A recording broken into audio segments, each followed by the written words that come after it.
Due to the graphic nature of this urban legend, listener discretion is advised. This episode includes graphic descriptions of violence, self-harm, and suicide. We advise extreme caution for children under 13.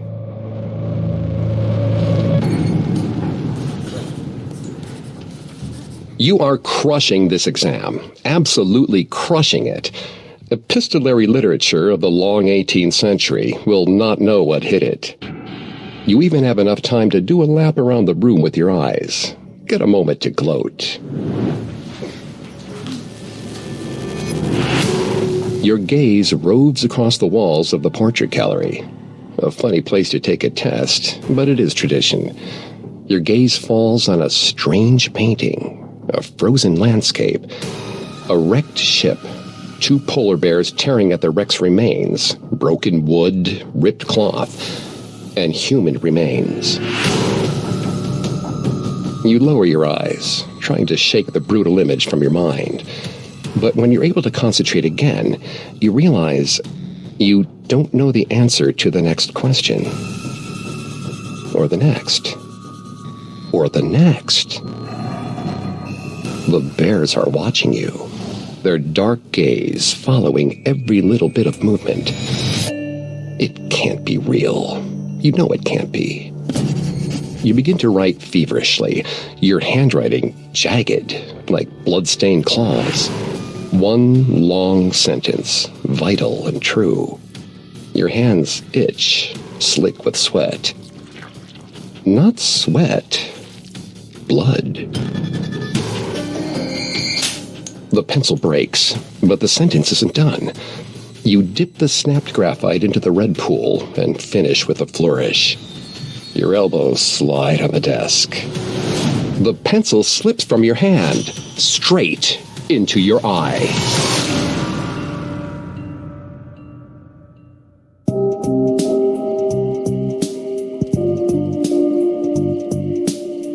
Welcome to Haunted Places, a Parcast original.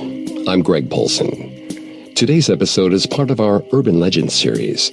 Every Tuesday, we explore those chilling stories you hear secondhand, the kind that seem made up, but contain a kernel of truth. Urban Legends is only on Spotify, so keep listening here to never miss an episode. But don't forget to come back each Thursday for a classic episode of Haunted Places, covering yet another ghost-filled locale.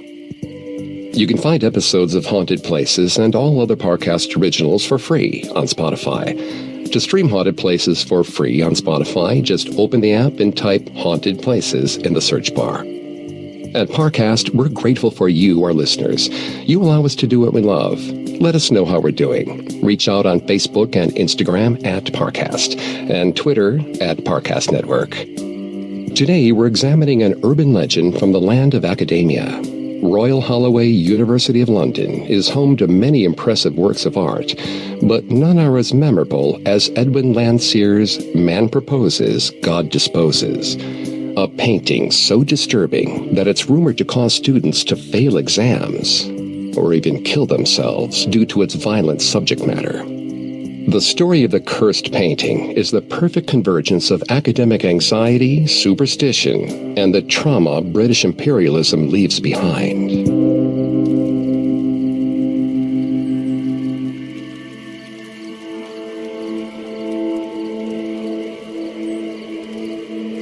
Royal Holloway, University of London, began its storied history with the assistance of Queen Victoria. It's no surprise, then, that the school's extensive art collection would hold work from one of her favorite artists, Edwin Lanseer. His 1864 painting, Man Proposes, God Disposes, depicts the fate of a group of British adventurers who disappeared in the Canadian Arctic in 1845.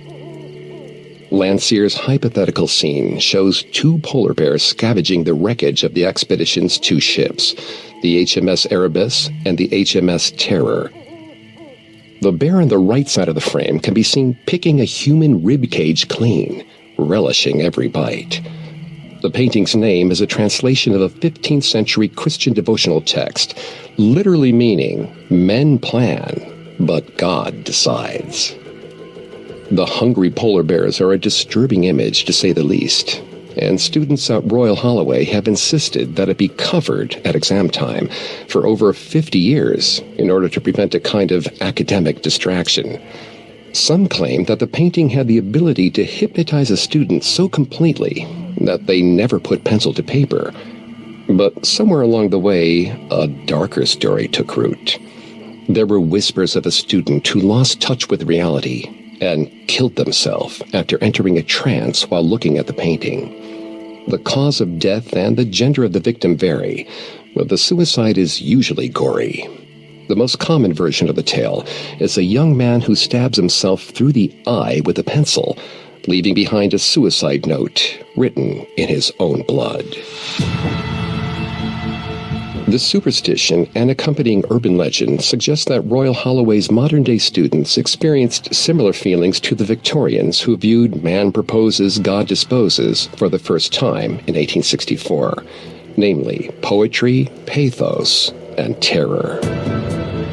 At the time of the painting's first exposition, the British Empire told themselves they were unstoppable, the natural conquerors of the wild, supposedly untamed places in the world.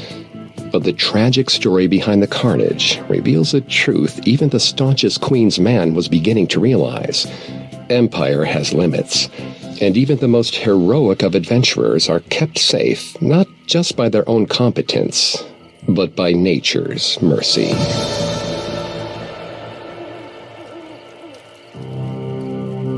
The glass eyes of the taxidermied polar bear stared at Schuyler as he did his best to pay attention to the professor in front of him. While he was a more-than-average student, he struggled when it came to history. He'd scheduled this meeting to get an extra credit assignment to pull his grades up, but Schuyler was also a staunch environmentalist, so the whole dead trophy animal thing wasn't helping his confidence, or his nausea. Dr. Isaacs was kind, but he had a crisp way of talking that sounded too much like a newscaster from the 40s. His eyes darted back toward the polar bear. It had been killed mid-roar, mouth open wide to reveal teeth that had been polished to perfection. Schuyler's lips pulled down in disgust. It was too easy for him to picture the creature lunging forward, ripping out the neck of Dr. Isaacs, and cornering Schuyler in the halls of Royal Holloway. Dr. Isaacs called Schuyler by his last name, and he forced his eyes back to the professor. Isaacs repeated himself with an exasperated sigh. Schuyler could write a research paper on Sir John Franklin's lost expedition. As long as Schuyler turned it in right after he took his exam, he would count it. Schuyler thanked Dr. Isaacs and resisted the urge to fist bump.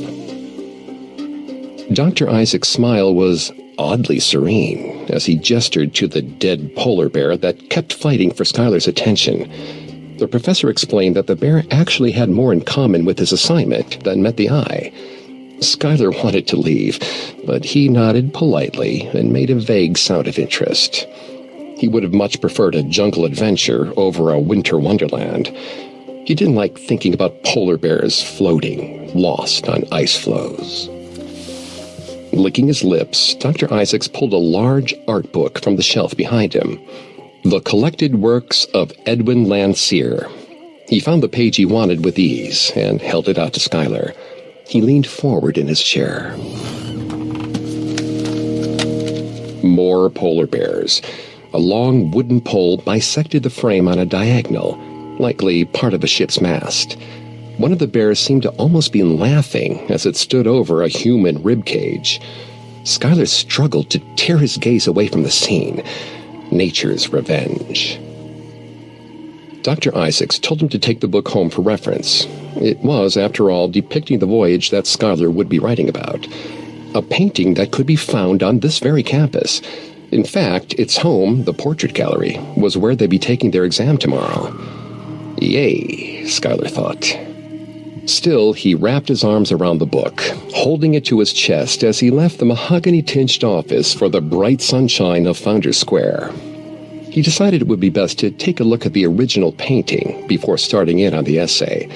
He could think of several things to do before starting the essay, really, but this was the closest to on task he could get at the moment, without doing something horrifying like work.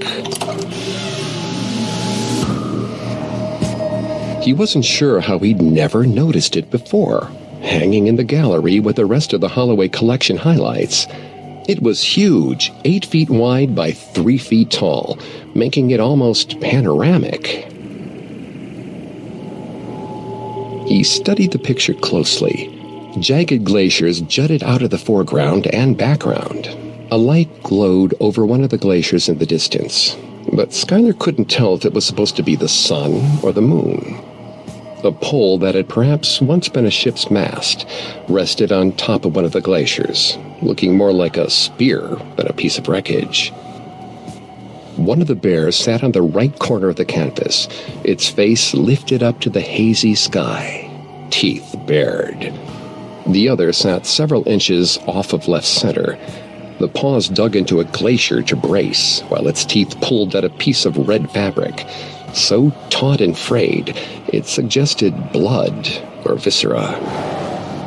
The bear's hunger and their glee at being able to rend flesh from bone or peel away something that humans had worked so hard for was a reminder of both the cruelty of nature and man's frailty in the face of it. It did not matter how much man tried to bend the world to his will, nature would always win. Whether that was in the form of rising sea temperatures or bloodthirsty polar bears, humanity's existence on Earth was precarious, terminal.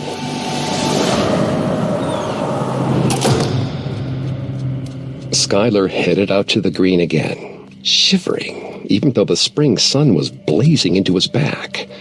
He held the open book out in front of him, not wanting to let the polar landscape go. It called to him, although he couldn't decipher what it was the painting wanted him to know. Another student jostled into him, sending the book to the ground. Schuyler dove for it. He met the ground face first, scraping his chin on the cement. His teeth bit through his lip. He could already feel bruises beginning to form on his knees. Ignoring his injuries, he snarled at the student. He jumped to his feet and grabbed the student by the hands. He could hear the roar of the polar bears in his head. Icy gusts of wind beat down against his back. The student was shaking in his grasp. It would be so easy to just snap his neck and feast. Someone pulled him back. Schuyler snapped his teeth and roared. His prey darted away. He fought against the people holding him, teeth gnashing, muscles pulsing, until he tore away from them with a roar. He grabbed the book from the ground, ignoring the way the concrete bit into his skinned palms, and ran for his dorm room, still holding the book to his chest. He exhaled in relief as he closed the door to his room behind him, but the air was sweltering. He turned the air conditioner down as low as it could go. Schuyler placed the book on his desk, opening it up to the painting. Man proposes, God disposes. The scuffs on his legs and arms began to bleed in earnest. He stepped into the ensuite bathroom and turned on the faucet to clean his forearm, but he was too fascinated by the red to do anything but watch the water linger in red and pink pools on the pristine white of the sink. His roommate, Aaron, entered. Aaron took one look at him and raised an eyebrow. Schuyler tried to protect the book with his body. Aaron took one step forward. Schuyler knew what the painting wanted him to do now. He could feel it. He needed to sow the seeds of destruction. He might not have been as graceful at it as the polar bears, but his mission was the same as theirs. Destroy. Make humanity submit. He lunged toward Aaron. The man didn't have a chance to even back up before Schuyler was on top of him. He tried to bring his mouth over Aaron's carotid artery, but Aaron fought him. Schuyler bit at him, tearing pieces of skin from his roommate's face and neck. He spit out the flesh and resumed his biting. Blood dripped down his throat like fresh water. Aaron tried to push Schuyler off. Schuyler dug his nails in, clawing at Aaron's forearm. He could see the veins now, pulsing, taunting him under the skin. Schuyler ripped with his teeth, tearing through the fragile threads. He pulled away, roaring with pleasure, as Aaron started to choke on his own blood. The bears still whispered in his ears. They were happy with what he'd done, but there was more to do. So much more. Skylar nodded his head at them. He was happy to be the weapon through which they wielded their power. Nature's avenging angel.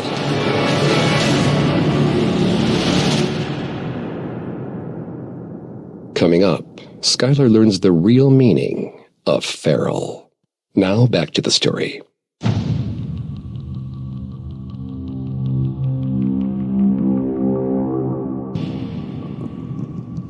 Skylar had just needed to pass 19th century history. He asked his professor to give him a chance at extra credit before the exam. Isaacs told him to write a paper on the lost polar expedition of John Franklin. Luckily, a painting inspired by the tragic lesson in man's inability to resist nature hung in his university's portrait gallery. As he studied the bloodthirsty polar bears tearing apart the wrecked ship, something came over Skylar. Slowly at first, like a polar wind rising over the glaciers. But soon he was snapping at his classmates, eventually attacking his roommate. He was resolved to do their bidding.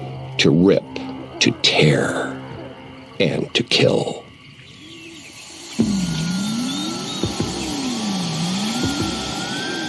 Skylar woke up with static in his head. His mouth was dry, and his hands burned. He looked down at his desk and didn't recognize what he was looking at. Small peach flecks covered the surface. A pink trail of handprints went from one side of the desk to the other. In the center of it all was a paper with his name attached to the front. He didn't remember writing it. The only thing he could remember from the day before was the art book Dr. Isaacs had given him. He was relieved to see that it was untouched by the mess he'd made.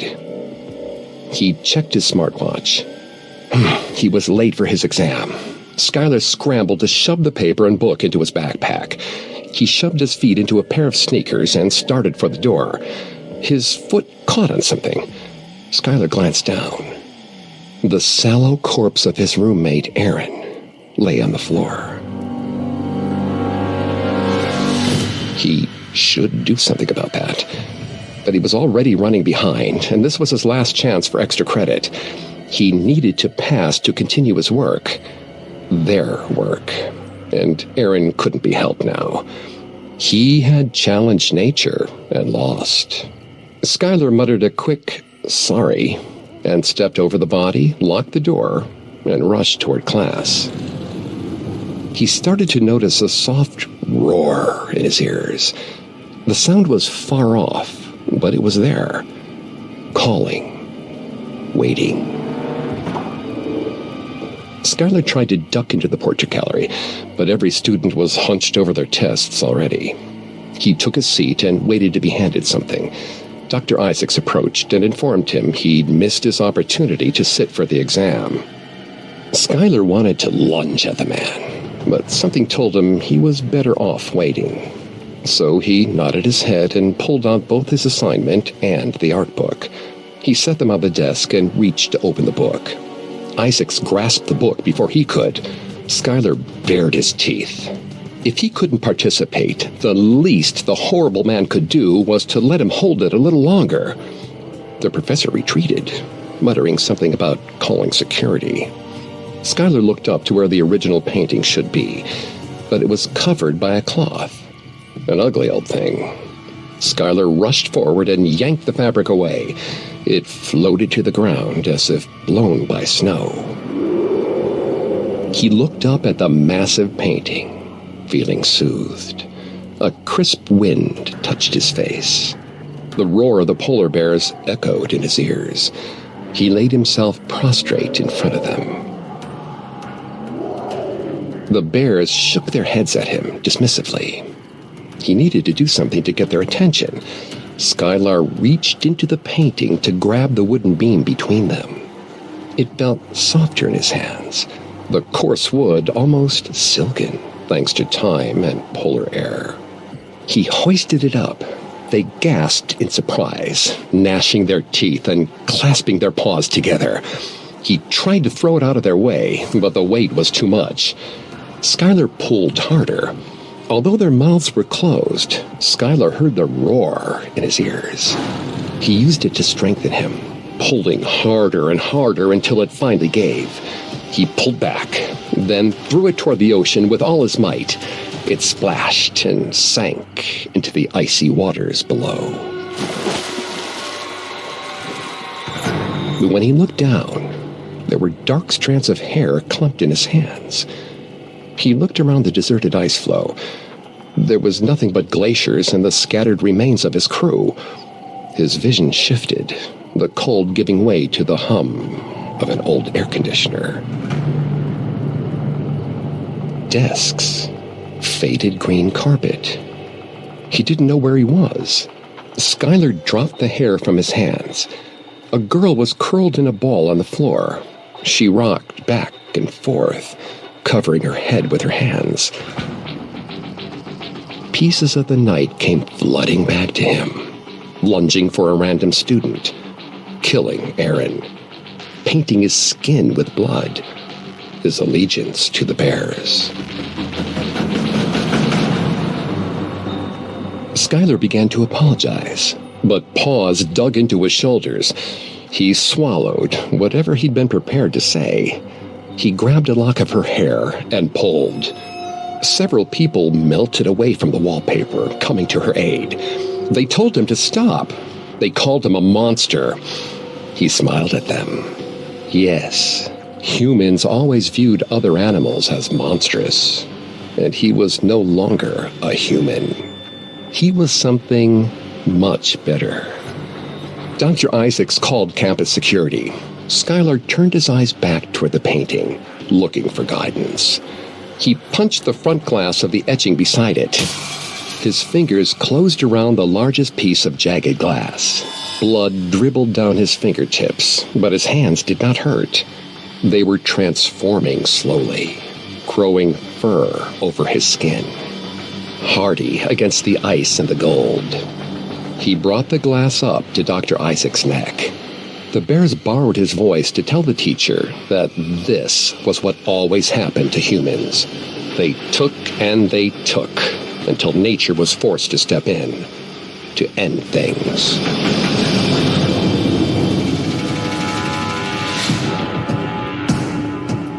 The professor was shaking. Skylar applied pressure to the shard, watching small, perfect orbs of blood drip onto it. The Bears stared at him from the portrait. They wanted him to go farther. They wanted him to prove that his loyalty was only to them. He nicked the professor's neck again. Another paw on his shoulder. No, that wasn't the target. He may be loyal to the Bears, but he would never fully be one of them. Instead, he would be a lesson.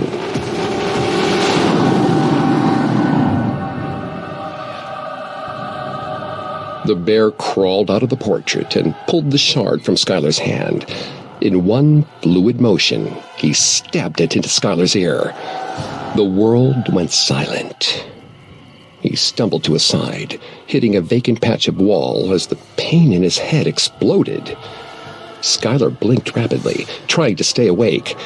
If he let his eyes fall shut, he'd die.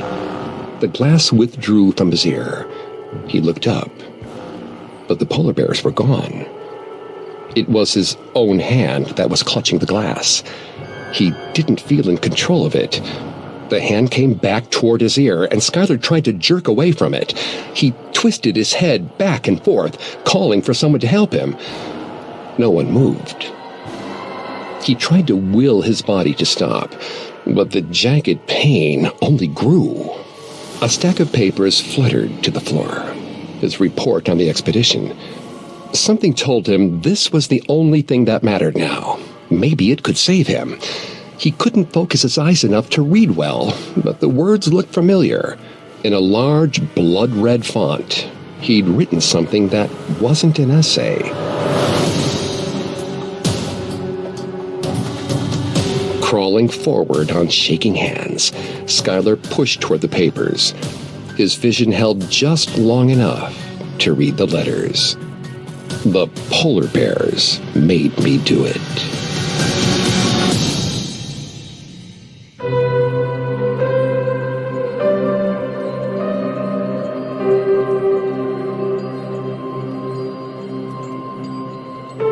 The legend of Royal Holloway's cursed painting is a mystery surrounding a mystery. It's unclear when the whispers surrounding the painting began, though the story of the student who committed suicide by pencil after staring at the image supposedly dates from the 1920s or 30s. But the hysteria surrounding the painting didn't have an impact on the whole university until the 1970s. A student was so disturbed by both the painting and the stories that they demanded that the registrar cover the framed canvas before starting the exam. Trying to avoid delay, the proctor grabbed the best thing he could find to cover up 24 square feet of space, a huge flag bearing the Union Jack.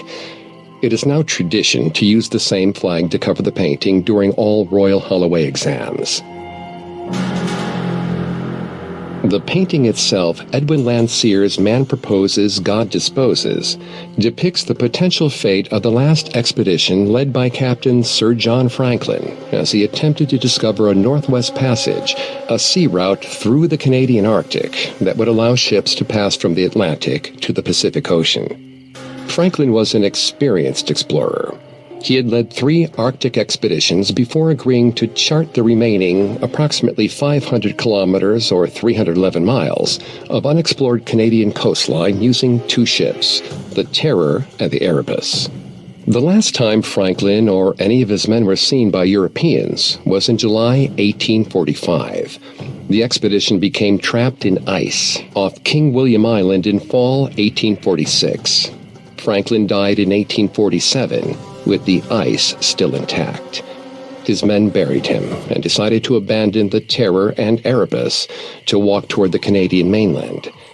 None of them ever made it to the western outpost.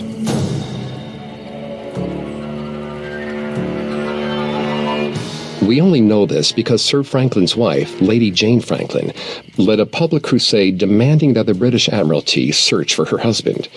When 2 sea expeditions failed to recover Franklin or his men, Great Britain offered the equivalent of a £2 million reward to anyone who could help them locate the Terror, the Erebus, or their crews. But these sea voyages provided little information. An overland expedition led by John Ray began in 1848. Unlike his predecessors, Ray focused on relations with the Inuit, who he suspected would have far more information than the land itself could provide. In 1854, he wrote to the British Admiralty that several Inuit hunters had seen a group of gaunt white men in the area.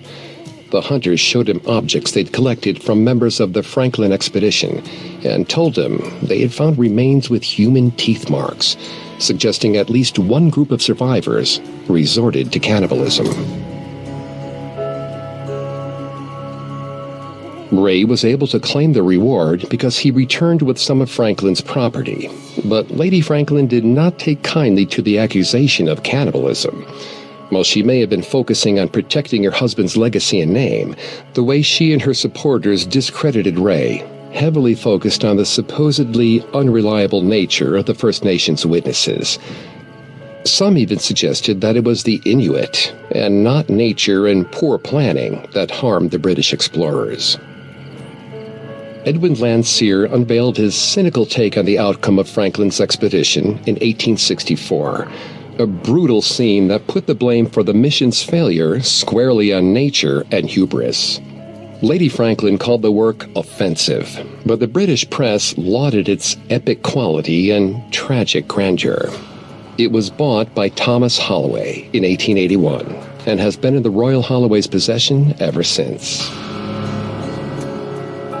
Academia is hard for everyone, and Royal Holloway, University of London, is an elite and competitive school. It's understandable that students would not want to confront the horrors of man's hubris while trying to fill out their blue books, let alone the frailty of man and the ultimate impotency of the British Empire in face of the majesty of Mother Nature. Great Britain is still struggling to grapple with the horrors of the British Empire and the Victorian era to this day. People of color all around the world were slaughtered and dehumanized. Rich natural landscapes were pillaged for material wealth. And even the Victorians themselves faced harsh social standards that punished difference and dissent. If you know its historical context, Man proposes, God disposes, is profoundly disturbing. If you don't know the context, it's just a very graphic, highly realistic painting depicting the unambiguous joy death can bring to a wild animal. A wild animal whose dark eyes stare directly at us, as if in warning, we could be next.